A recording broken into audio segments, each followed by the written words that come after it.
Here we are now in October and beginning of the fourth quarter, and we talk about this a lot, but it's very important.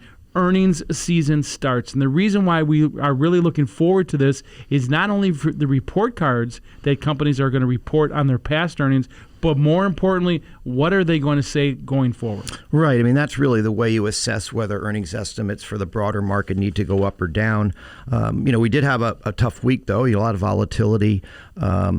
And really, the way when I'm going to approach earnings season is listen to the conference calls, and particularly the latter half of the conference calls where they talk about the effect of input prices on margins, labor availability, demand trends of that nature. Because what I'm hearing more and more, and we've seen it through some of the early reports recently, is analysts aren't really prepared to cut the estimates of these companies until they report, because clearly they've missed the boat on a lot of them, like Bed Bath & Beyond, FedEx, Nike, just to name a few. Yep. So we're certainly going to watch that and see if these supply chain issues and these labor disruptions, what it means to these companies going forward. And, Derek, we've talked about September being a difficult month, and indeed it was. Oh, it was. The S&P was down 4% the first month in 7 that it declined.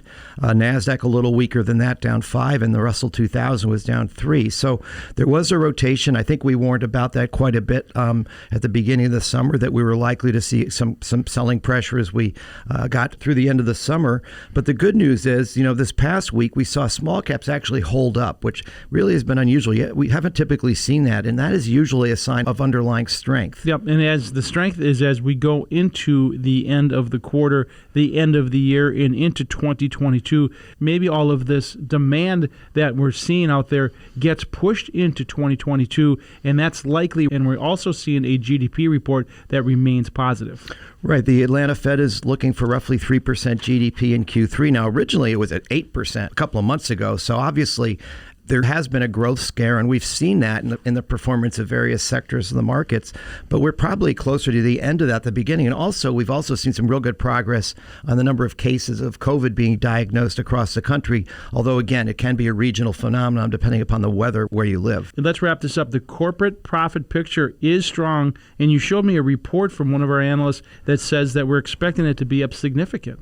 Right. Earnings for the S&P are expected to be up 26% versus last year on 14% higher revenues. That follows 95% earnings growth last quarter on 25% higher revenues, but again, comparing to an economy that was closed. So a very low bar in that sense.